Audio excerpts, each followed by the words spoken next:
Am I the a-hole for canceling all of my stepkids' tickets for our family vacation while my husband and I are still going?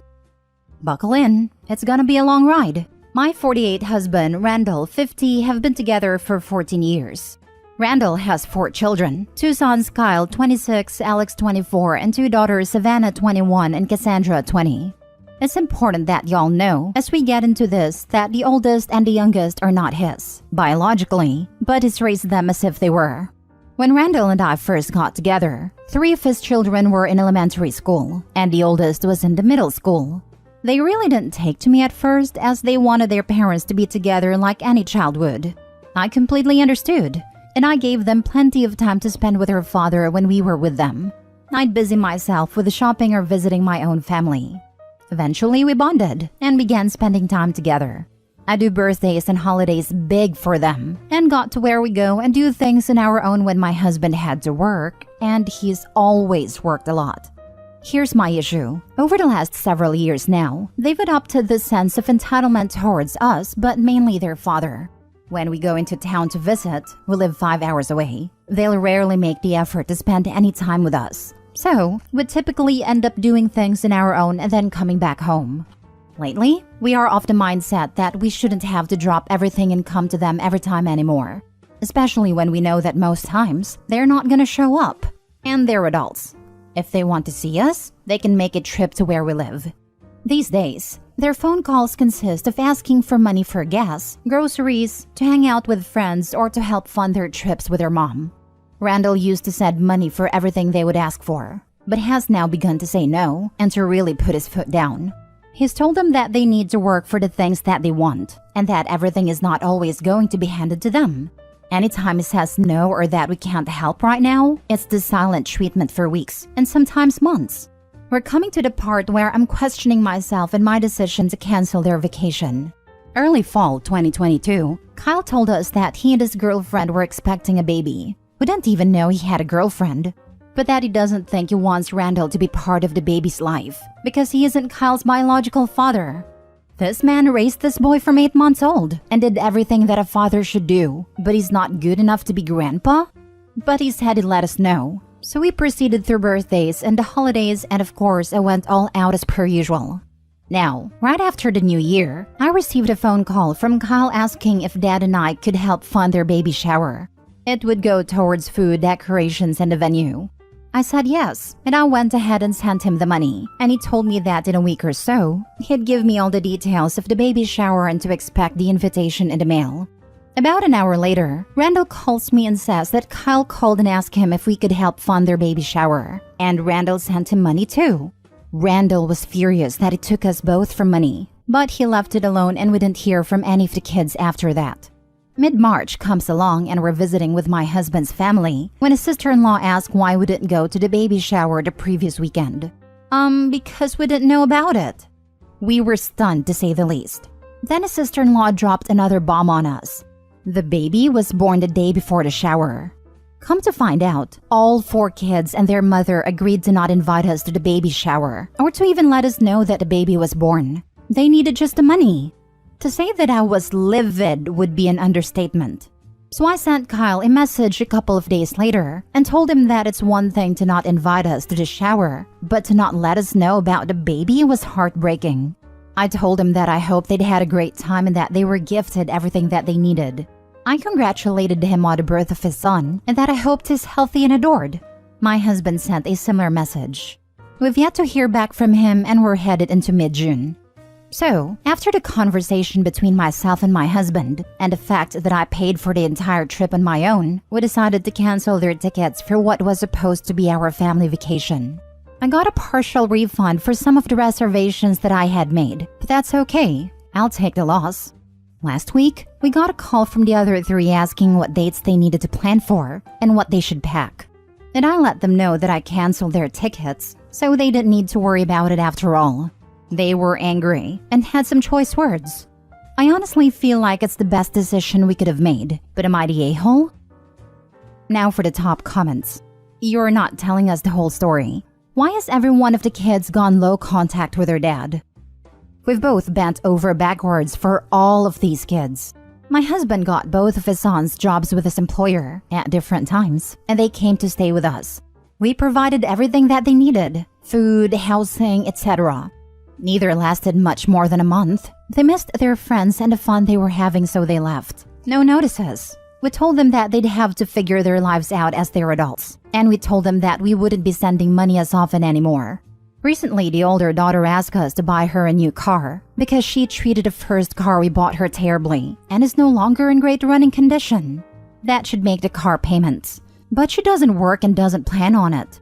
We told her absolutely not. She stopped talking to either of us then. The expectations are huge. And no, I haven't told y'all the whole story because it would take a long time. Y'all would be shocked at some of the stuff we've been asked for. And not just by the kids, the mother too. Not the a-hole. My heart breaks for you both. As an adopted child, I would never do this to my parents. My situation is actually opposite. My family does not drive to see me. I drive to them. And I understand because they're older and honestly don't feel comfortable making long trips. But I expect when I do make a trip to spend time with them because I only get so much time off. I had a daughter over a year ago. My whole entire family has treated her as their own even though I'm adopted. I actually messaged my mom that I can't express how happy I am that we are loved so much. The kids are missing out, but I don't know the whole situation. Was the divorce acrimonious? Did Randall cheat? Those things do matter to older children. But the mature adult thing to do would be to talk about it with her dad. It almost sounds like the mom has poisoned them against their father and you. You both shouldn't send any more money to any of them. You should enjoy your lives, and you both deserve apologies. The divorce was indeed acrimonious. His ex had an affair with her manager at work, which resulted in the youngest daughter. She let him believe that the baby was his, and he found out when she was a year old that he was not her bio father. A DNA test was taken. They divorced about a year later, and I met him 5 years after their divorce. It wasn't really sudden that they started acting this way, it was just that it became constant. Mother is extremely involved, and they absolutely learned this from her. She coached them a large part of the time. Money has always been her driving force as well. Not the a-hole. Enjoy your trip, and maybe start looking into wills and inheritance issues. Agreed. What horrible children. Just there for money. It's so sad for Opie and her husband who have tried to have a relationship with them. Opie not the a-hole, but expect demands for money to continue. Sounds kinda like mom's been poisoning their thoughts since the divorce.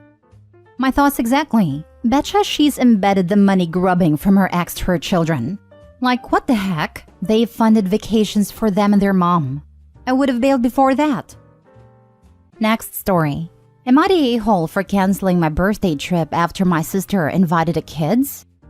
I, 27 female, plan a vacation to San Diego for myself and my boyfriend, 31 male, for the end of June, which happens to fall around my birthday, between the two of us. We have 4 kids that we had already arranged childcare for, being that we are both single parents. We made sure we had at least 2 backup plans as well, just in case something went wrong with the initial sitters. A few days ago, my older sister, 33 female, asked if herself and her husband, 32 male, would be able to join us. I agreed, not thinking anything of it. Then later that day, I checked my phone and saw in the family group chat she had also invited my little brother, his wife, and their 2 kids along. So out of curiosity, I asked her was she also bringing her baby. She said yes, and she also booked a hotel near Disney for us all to stay in. I politely asked who was us all, and she responded my boyfriend, myself, our 4 kids, herself, her husband, their baby, our little brother, his wife, and their 2 kids. Normally I would have been upset, but I really should have expected nothing less, because she has a pattern of hijacking trips. So I just let her know we were no longer be going, because the entire purpose of the trip was to get away from the kids and reset for a couple of days. After all, it was still my birthday weekend, and I know full well I wanted to be drunk 90% of the trip. I did not want to be bothered for snacks and potty breaks anyways. After I let her know my boyfriend and I wouldn't be going on the trip anymore, she began texting the group chat nonstop, saying how I was being selfish and I shouldn't have kids if I didn't want to take them on every trip with me. I'm not sure if I'm actually an a-hole for not wanting to be around kids for a couple of days, or if it's just the normal guilt parents have when they finally try to do something nice for themselves. Not the a-hole. Book something somewhere else and enjoy yourself. You and your boyfriend should go ahead to San Diego. They can go to Anaheim where Disneyland is. Tell them they can watch your 4 kids along with everyone else's. Just kidding, because you already have plans with sitters. Enjoy your birthday with your boyfriend. Yeah, seriously curious how booking hotel hours away from the original destination wasn't going to be missed. Even if they are driving, was the sister just going to head to Anaheim while OP drove to San Diego? Not a-hole. People who hijack or crash other people's vacations are a-holes. And parents who want an adult's vacation without kids are not a-holes and need not feel one dot of guilt. With 4 kids, you deserve a break if you feel you need one. You're not being selfish. Some parents don't mind having kids on all their vacations. Good for them, but they don't get to impose that on people who feel differently. This was your vacation, and your sister decided to be Miss Control Freak and decide on a totally different experience for everyone. You say she has a pattern of hijacking trips, so you have to ask yourself, why did I tell her? Plan your vacations without telling her or anyone else who would tell her. Good communication is a great thing, but that doesn't mean you have to be an open book, especially to boundary stompers. You can keep life plans to yourself.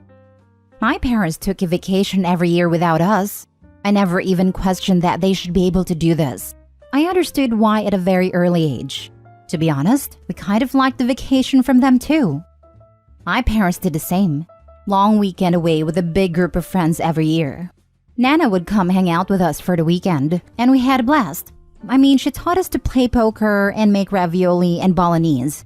We had more fun than the adults who were on vacation. You're absolutely not a-hole, OP. Not a-hole. Call it out in the group chat. Not only did you invite yourself to my birthday trip, you invited others and changed it completely. That's not the trip I planned. It is not the trip I want, so it won't be the trip I go on. We've all sat there while you hijacked vacations and have said nothing, but it's not happening this time. Also, next time you have a problem with me, approach me like an adult, instead of calling it out in a group chat. You are acting like a spoiled child and it's pathetic. I support this plan of action. Except I would go with, it's my birthday, and for my birthday trip that you invited yourself and the entire family on was to be a romantic vacation with my partner, which is healthy in any relationship. I'm sorry if that is not your relationship, but it is mine. This doesn't mean I don't love my children fiercely, and it's sad that you view it as such. You should plan your own vacation. Last story. Am I the a-hole for not punishing my dog and kicking out family? My 23 female dog Baha just got surgery. I hosted a family dinner with aunts, uncles, grandparents, cousins, nieces, and nephews. As everyone walked in, I asked that Baha be left alone on the couch on her spot. Welp, one of my cousins, Jane's daughter Amy, decided to go near Baha and bother her while I was in the kitchen. I figured since I asked the adults, they'd make sure their kids left her alone. Amy had bothered Baha, and Baha let out a warning growl. I quickly came to the living room and told Amy to leave Baha alone as she wants to rest. Amy was crying because Baha's growl scared her. Jane then gets mad at me saying, "Is that all you're going to do?" She snapped at my daughter and scared her. She's traumatized and probably won't ever go near a dog again. I then snapped back, "I'm not going to punish my dog for giving your child a warning. I asked you guys to leave her alone as you walked through the door. You should have watched your child." Other family members chimed in and said I shouldn't let Baha act like that towards kids, and she does deserve a punishment, while others sided with me. I then yelled at everyone, "This is Baha's house." She let out a warning. She didn't snap her teeth at Amy. She didn't bite her. She let out a warning because she wasn't comfortable. She didn't feel safe, and she has every right to feel safe in her home. So if you guys have a problem with me not punishing my dog because she let out a warning, and I will say this again, because she didn't feel safe in her home, then you may leave her home. I will not treat my dog like she's any less than because Jane couldn't watch Amy, and is being a brat for Baha not wanting to be touched. I was told from Jane and her family that I was an a-hole. So am I? Edit. For those saying I shouldn't have had a gathering, it was planned months ago. Her surgery was not. My house was the best place to have it since my kitchen is bigger than others. I would have hosted it in the backyard, but unfortunately it rained. If I had canceled the dinner, I would have wasted a bunch of money that wasn't mine as family was traveling for this reunion. I couldn't carry her upstairs, or else I would have hurt her in the process. She could barely walk up the small ramp to the couch. She's doing great now. Amy is 11 years old. Amy was mistreating Baha and was told to stop and leave her alone. She didn't listen. 11-year-olds know right from wrong. Her 3 to 7-year-old cousins listened better than her. They were told once to leave Baha be. Even when they were near her, they were just petting her and she didn't mind. But their parents wanted to let Baha rest, and they listened. Not the a-hole. You backed your dog who did exactly what a person would hope for. The dog didn't bite. It was a warning growl. Probably not the first warning either, just the first vocal one. I'm pretty confident anyone blaming the dog owner has terrible kids.